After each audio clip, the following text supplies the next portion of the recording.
For the last video on this topic, I'm going to very briefly talk about models of mental disorders and differences in treatment for mental disorders. Now, I've already sort of started to talk about these models of mental disorders in the last video where I showed the biological, psychological, supernatural, and then kind of others. And you find that if you look at the history of mental disorders from a Western perspective, it, it is what it is. So let's take a look.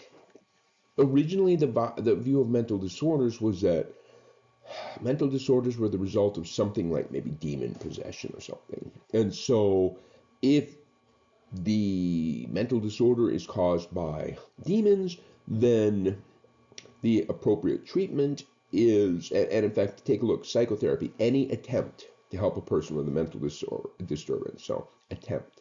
And so, if you believe that mental disorders are the result of something like demon possession, then treatment would be involving making the body such an undesirable place that a demon would leave. Okay, the demon's like, I'm out of here. Okay, I don't want to be here. And so, clearly, these were quite barbaric in a Western context. Treatment at this point in history involved uh, electrocuting people, spinning them in chairs, throwing cold water on them, and even in extreme cases, trephination, where you cut a hole in the skull to allow the demons to get out. So pretty extreme attempts, but attempts nonetheless. But what you find is if you have a belief in this supernatural approach to mental disorders, then what happens is it's like you're exhibiting a mental disorder and I'm not. And it's a result of demons. So, what is wrong with you that a demon would inhabit you? And not me, I'm clean. I ain't got that problem. And if you especially put this into more of a collectivistic cultural context with interdependent thinking, then by definition, if one person is unclean because a demon has possessed them, then that's sort of symptomatic of the entire family. And what's going to happen in this context is that mental disorders are going to have extreme shame associated with them, extreme shame. Now, the next two approaches to mental disorders, which are much more modern, have basically replaced the supernatural approach in a Western context. But to at least some degree, though this is definitely starting to fade, but to at least some degree, still to this day, there is stigma and shame associated with mental disorders, like you're not strong enough or something of that nature. And so clearly there's still a holdover, this supernatural holdover, even in modern Western thought that nobody wants to admit to, but it's still there. So the psychological approach, which supplanted, was discovered by the moral treatment movement with Philippe Pinel in France and Variety, Benjamin Rush in England, and Dorothea Dix in America. It's all over. And they basically came to this discovery that psychological disorders really were a function of the stresses of living. Because it was like you found that mental disorders struck poor people heaviest, and they found all kinds of these things. And so the idea was to treat people like human beings. They're not infected or unclean, they're just human beings that are having difficulty at this time in their life. Okay? And then gradually, people began to realize that there was a biological component to mental disorders. And this was really the result of some observations made in the late 1800s that syphilis is clearly a biological thing. In comes a virus. And syphilis eventually leads to mental deterioration, leads to quite mental problems. And so it was this realization that physiological mechanisms can trigger mental disorders. And so there was a grasp, and now we recognize that many mental disorders at their core have neurotransmitter imbalances or brain differences, so all kinds of.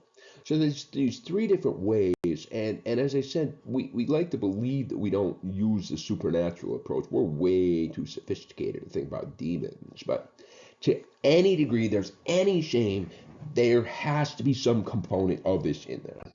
Okay? So you find that because, in the same way that there's radically different ways to manifest mental disorders, there's radically different ways to treat mental disorders. And we shouldn't be terribly surprised that in the same kind of way, for example, in the last topic we talked about, oh no, that's the next topic. I didn't get there yet. Ooh. All right, so as we're going to discover in the next topic, physicians, medical doctors in different cultures have different beliefs on, what is the cause of physical disorders and therefore different treatments for. So it's going to be the same kind of an idea. There's cultural variation in coping, seeking support. As I said, in many Asian cultures, there's a high level of stigma and shame associated with mental disorders. Therefore, there's less, you know, less seeking of help. Okay?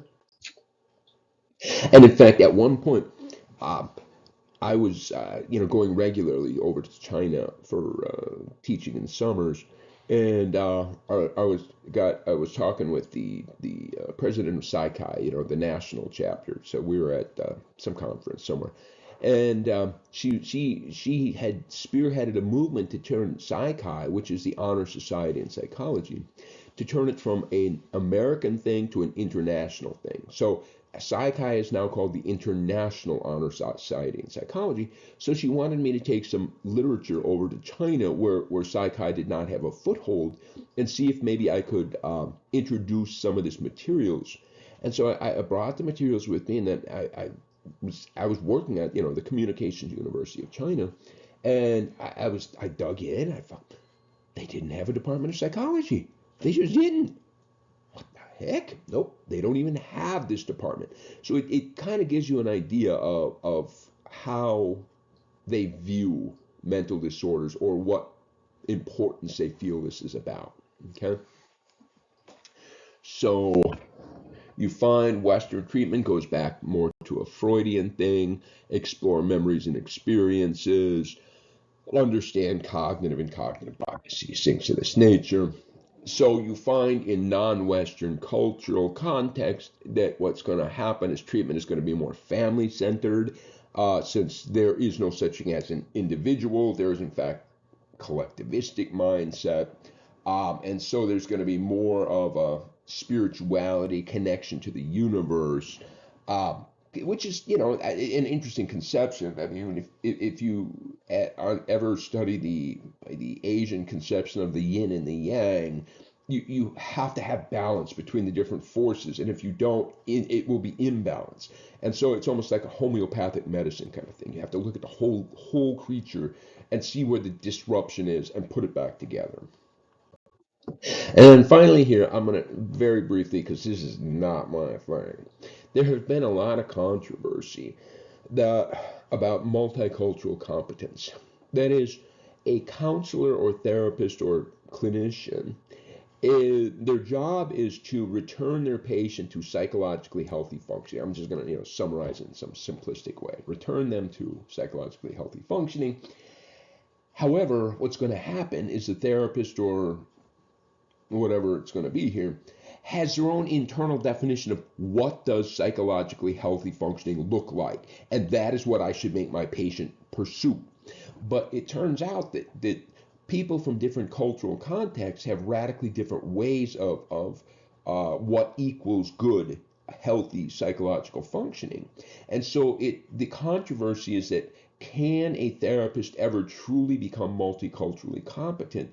And I mean, I would argue that this is not a yes versus no. It's not like you have it or you don't.